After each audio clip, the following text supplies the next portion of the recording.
पहले मुझे ये चीज समझनी पड़ेगी कि मैं जैसा हूं मेरी कंपनी ही वैसी रही। अगर मुझे मेरी कंपनी को बड़ा करना है तो सबसे पहले उसकी शुरुआत मुझे करने दें, राइट। अब इसमें हैबिट्स क्यों आती है? क्योंकि रोज रूटीन लाइफ में हम कुछ ऐसी छोटी छोटी गलतियां करते हैं जिसके कारण बहुत प्रॉब्लम्स आती है, राइट। जैसे कि अगर मैंने किसी को कमिटमेंट दिया है कि ये टाइम के ऊपर मुझे आपको ये काम कर दूंगा और वो कमिटमेंट मैंने तोड़ दिया, इससे मेरी टीम का और मेरे कस्टमर का ट्रस्ट मुझ पर कम होता है, पहला। दूसरी चीज कि अगर माने कि मैंने टाइम के बारे में बताया है कि मैं टाइम का पंक्चुअल हूं, तो मेरी टीम मुझे टाइम के पंक्चुअलिटी के हिसाब से देखती है कि मेरा ऑनर या मेरे बॉस जो है वो कितना टाइम को पंक्चुअल मानते हैं। तीसरी चीज, अगर वो मैं बता रहा हूं कि मुझे टाइम वेस्ट नहीं करना है, किसी मेरा टाइम वेस्ट मुझे नहीं करना है, लेकिन मैं कहीं ना कहीं ऐसी जगह पर अपना टाइम वेस्ट कर रहा हूं जो मेरी टीम मुझे देख रही है, तो मुझे मेरी ये आदत को बदलनी चाहिए।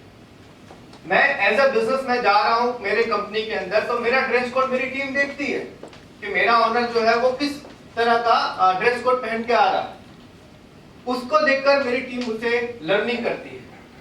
ऐसी कुछ चीजें हैं। अब कई बार होता है कि अगर माने कि मैं मेरे बिजनेस के अंदर वल्गर लैंग्वेज यूज कर रहा हूं जो मुझे नहीं करनी चाहिए बिजनेस प्रीमाइसेस में, तो वो चीजें मैं अगर कर रहा हूं तो मेरी टीम मुझे ये चीजें करते हुए देख रही है।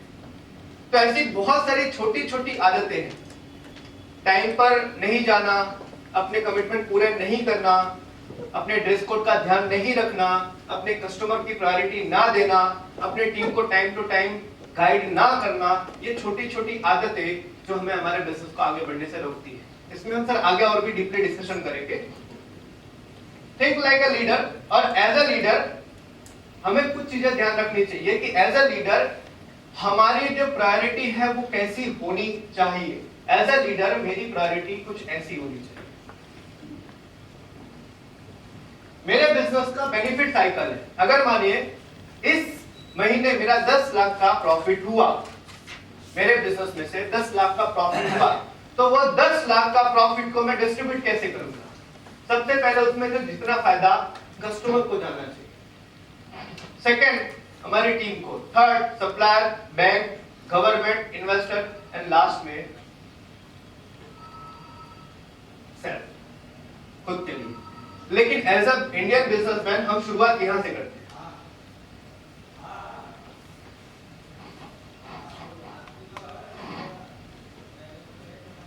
तो ये बिजनेस का बेनिफिट साइकिल ध्यान रखना बहुत जरूरी है। एज अ लीडर हमें अपने से पहले अपने और अपने लोगों की प्रायोरिटी को पहले ध्यान देना पड़ेगा, अपने बिजनेस को बड़ा करने के लिए, कि आपकी प्रॉफिट, आपका बिजनेस इस साइकिल को घूमना चाहिए। सो इट्स वेरी इंपॉर्टेंट कि मेरे बिजनेस बेनिफिट को मैं ध्यान में रख के बिजनेस करूं। थोड़ा आगे बढ़ते हैं कि अभी तक हमने जो डिस्कशन किया, एज अ लीडर मेरे बिजनेस के अंदर क्या क्या चीजें मुझे ध्यान रखनी चाहिए। अब हम डिस्कस करेंगे बिजनेस के सिस्टम्स को लेके। क्या आप जानते हैं कि इंडिया के अंदर 97% बिजनेस स्ट्रगल कर रहे हैं? 97% बिजनेस स्ट्रगल कर रहे हैं, ओनली 3% बिजनेस है जो ग्रो कर रहे हैं। उसके कारण क्या है? उसके कुछ कारण मैं बताता हूं। पहला है lack of vision and planning.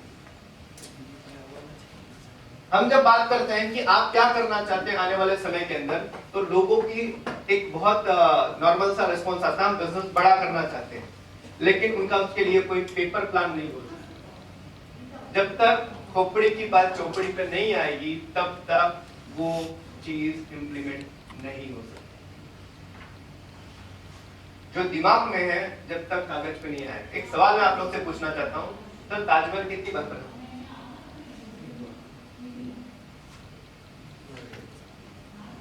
Taj Mahal कितनी बार बना सर? कॉपी हुआ है सर, कितनी बार बना ताजमहल? ओके सर, 3 बार। कहाँ कहाँ? पहले अपने दिमाग में बनाया, फिर पेपर में बनाया, फिर बनाया। राइट। आपके बिजनेस का क्या आपने ये प्लान तैयार किया? ये सबसे ज्यादा इंपॉर्टेंट है। जब तक आपके दिमाग की बात आप लिख नहीं सकते ना, तब तक आप उसको आप रियलिटी में कन्वर्ट कैसे करते हैं? और हम लिखने से घबराते हैं। और घबराते क्यों हैं? शायद किसी और ने पढ़ लिया तो, पूरा नहीं हुआ तो, लोग क्या बोलेंगे, ये चीजें सोच के हम उसको लिखते नहीं। और ये चीजें इतनी ज्यादा इंपॉर्टेंट है कि बहुत ज्यादा हमें ध्यान रखने की जरूरत है। हमें सर परसों सब्जी क्या खाई थी हमें याद नहीं रहता है, तो हमारा विजन कैसे याद रहेगा अगर पेपर के ऊपर नहीं है? तो यहाँ पर पेपर पर नहीं होने के कारण पता है हम ये गलतियां करते हैं, हम इनोवेशन नहीं करते, हम कॉपी कर लेते हैं। लोग कर रहे हैं वो कर लेते हैं।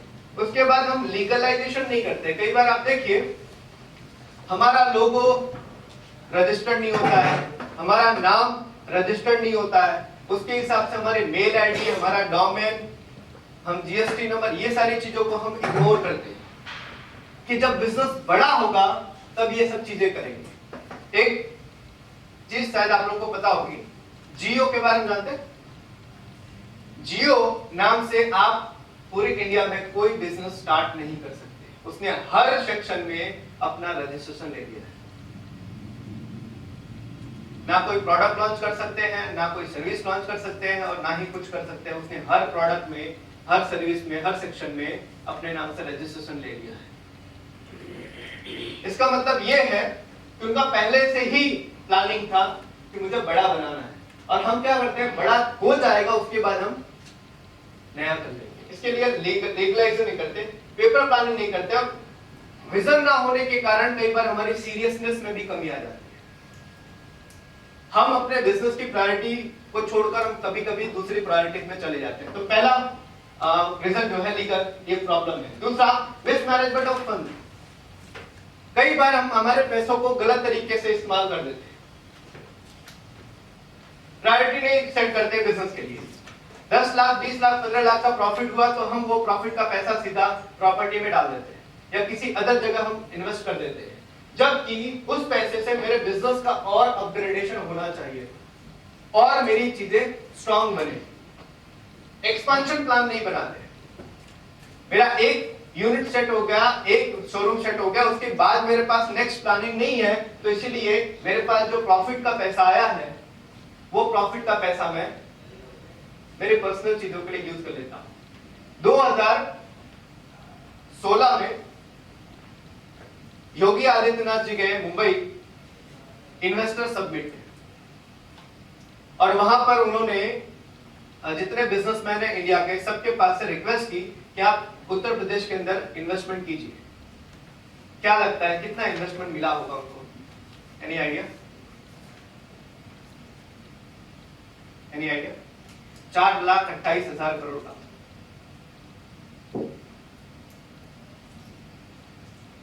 4,28,000 करोड़ का इन्वेस्टमेंट उनको उत्तर प्रदेश में मिला, जिसमें जियो ने 10,000 करोड़ का इन्वेस्टमेंट करने का कमिट किया, अदानी ने 25,000 करोड़ का इन्वेस्टमेंट करने का कमिट किया। अब सवाल ये है कि इनके पास इतना पैसा आता कहां है? तो आंसर ये है, इनका प्रॉफिट का पैसा इनकी कंपनी से बाहर जाता है इतनी सैलरी के अलावा।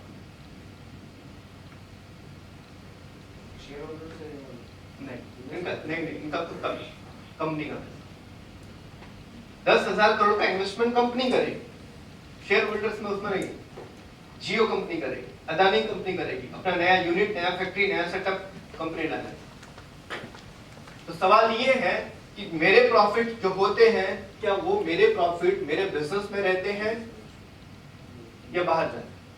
कि जब एक्सपेंशन की बात है, जब बिजनेस को बड़ा करने की बात है, तो मेरा खुद का पैसा मेरे पास होता है? क्योंकि जनरली हम देखते हैं तो हम पैसे को यूज कर लेते हैं। आपके पास में वर्किंग कैपिटल जितना ज्यादा होगा, आपका बिजनेस उतना ग्रोथ करने के चांस ज्यादा होगा। क्योंकि जब भी आपको बिजनेस में बढ़ाने की रिक्वायरमेंट होगी आपके बिजनेस को, तो आपके पास में आपकी खुद की मूड़ी होनी चाहिए, आपकी खुद की इन्वेस्टमेंट होना चाहिए। कुछ पैसा आप बाहर से उठाइए, लेकिन कुछ पैसा आपके पास में होना बहुत जरूरी है। तो मिसमैनेजमेंट ऑफ फंड, जहां पे बहुत सारी गलतियां हम करते हैं, अपने बिजनेस से कैपिटल निकाल लेते हैं। एक कंपनी की केस स्टडी में कर रहा था, कितने लोगों ने चिक शैम्पू का नाम सुना है? Chik shampoo, right?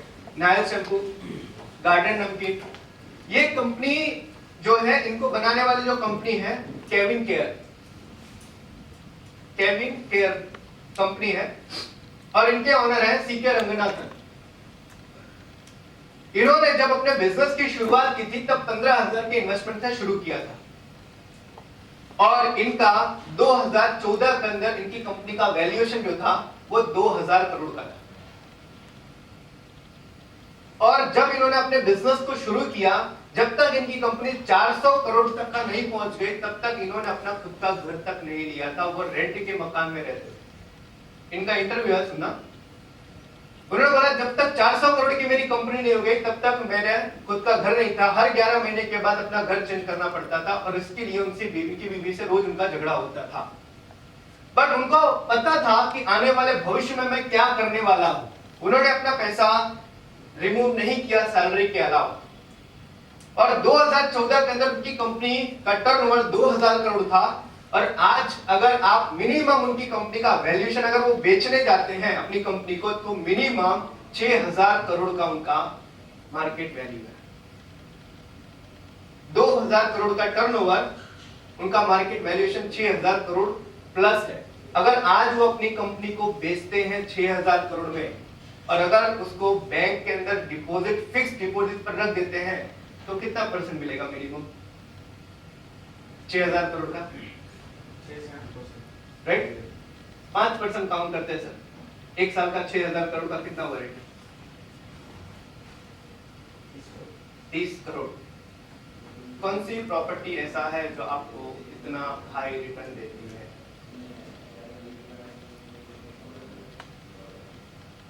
कहने का मतलब यह है हमें हमारी कंपनी को बड़ा बनाना बहुत जरूरी है। इस दुनिया का सबसे बढ़िया इन्वेस्टमेंट कोई है तो आपकी कंपनी को बड़ा बनाना, और उसके लिए ये चीज हमें ध्यान रखनी पड़ेगी कि हम अपने बिजनेस में से अपने पैसे को ना निकालें, रिक्वायरमेंट ना हो तो मिसमैनेज हो जाता है फाइनेंस। चौथी, मैनेजमेंट सिस्टम की तीसरी गलती हम जो करते हैं वो ये है कि हमारे यहाँ पे मैनेजमेंट का कोई सिस्टम नहीं होता है। अब मैनेजमेंट का सिस्टम का मतलब क्या है कि हमें कई बार हमारी कंपनी का क्लियर स्ट्रक्चर नहीं होता है कंपनी का कि कौन क्या काम करेगा, लोगों के रोल्स एंड रिस्पांसिबिलिटी क्लियर नहीं होती है, लोगों के लिए रूल्स या सिस्टम नहीं होते हैं और रिव्यू नहीं होता है उसका रेगुलरली। तो ये सिस्टम और मैनेजमेंट ना होने के कारण कई बार हमारी बिजनेस स्ट्रगल पीरियड से गुजरता है। मैं होता हूं मेरा बिजनेस बढ़िया चल रहा है, मैं 10 दिन के बाहर गया तो मेरा बिजनेस पूरा का पूरा सिस्टमैटिक ना होने के कारण नीचे आ गया। तो सिस्टम और मैनेजमेंट की कमी के कारण कई बार मेरा बिजनेस बहुत ज्यादा मुझे स्ट्रगल करता हुआ फेस करता है। और इसीलिए आज आप देखेंगे इंडिया में एमएसएमई सबसे ज्यादा है, पूरे वर्ल्ड में सबसे ज्यादा एमएसएमई इंडिया में है। कितने? 5 करोड़ एमएसएमई इंडिया में,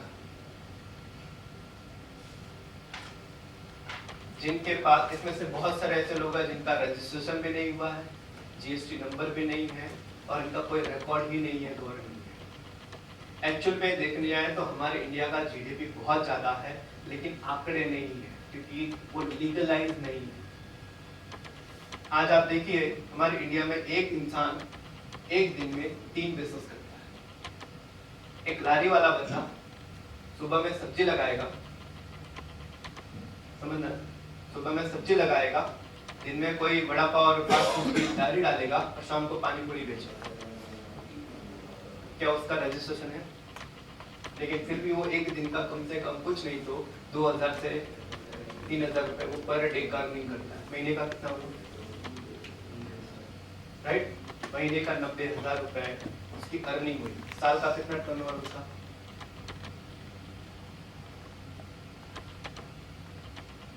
उसका कोई रिकॉर्ड? और टर्नओवर तो बढ़ जाएगा, नहीं तो प्रॉफिट है, राइट ना, टर्नओवर बढ़ जाएगा। और ऐसे कितने लोग होंगे पानीपुरी वाले?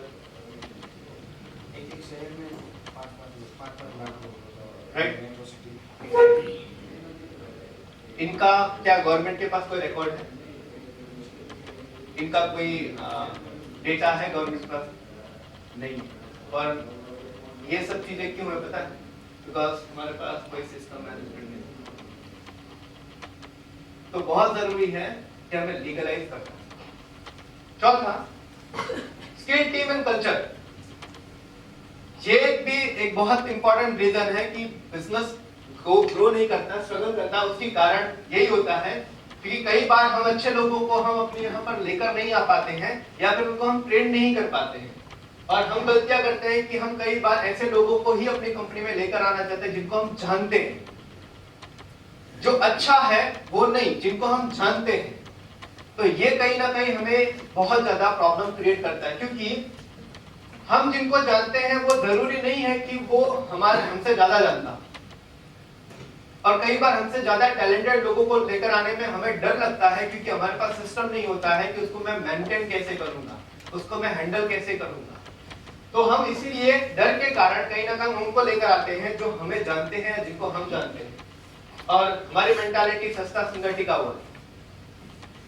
8,000 में मैनेजर मिलना चाहिए, राइट, जो मेरी पूरी कंपनी को फ्री कर दे। तो ये टीम है, टीम के लिए मेंटालिटी है। और टीम को कई बार हम ट्रेनिंग नहीं देते। अगर हमने देखा कि कोई इंसान है जो 5 साल काम किया हुआ कहीं पर, तो वो हम ये सोचते हैं वो हमारी कंपनी में आके वो बढ़िया मेरा बिजनेस कर देगा, और हम अपना ट्रेनिंग उसको कभी नहीं देते हैं। और हम अपनी कंपनी में कई बार कल्चर बिल्ड नहीं कर पाते। तो ये एक बहुत इंपॉर्टेंट कारण है कि जिसके लिए 97% इंडियन के बिजनेस जो है वो स्ट्रगल कर रहे हैं। और पांचवा, माइंडसेट बिजनेस को लेकर। हमारा बिजनेस हम ज्यादातर चोपड़े पे चलाना चाहते हैं सिस्टम की जगह, और ये कहीं ना कहीं हमें बहुत प्रॉब्लम देता है।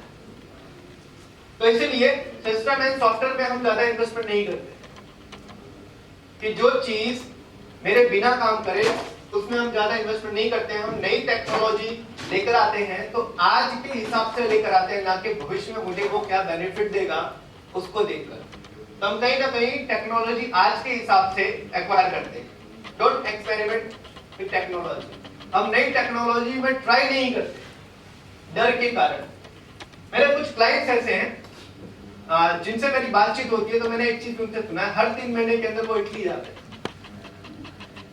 हर 3 महीने के अंदर वो इवन मेरे क्लाइंट है लगभग हर 15 दिन या 20 दिन के बाद वो थाईलैंड जाते हैं। और चाइना का ट्रिप तो लगभग कंटिन्यूस होता है। उनको मैंने कुछ चीजें पूछी कि आप इतना सारा इन्वेस्टमेंट, क्योंकि आप इटली जाते हो तो लगभग लाखों का खर्चा हो जाता, इतना इन्वेस्टमेंट क्यों? बोले सर नहीं जाऊंगा तो इंडस्ट्री में पीछे रह जाऊंगा। सबसे पहले टेक्नोलॉजी अपने पास आनी जरूरी है। और आज टेक्नोलॉजी शायद इतनी आगे बढ़ चुकी है जो अब हमें बहुत ज्यादा टेक्नोलॉजी के ऊपर डिपेंड होने की जरूरत है। अब देखिए, नेपाल के अंदर दुनिया का पहला रोबोटिक रेस्टोरेंट चालू हुआ, जहां पे वेटर रोबोट।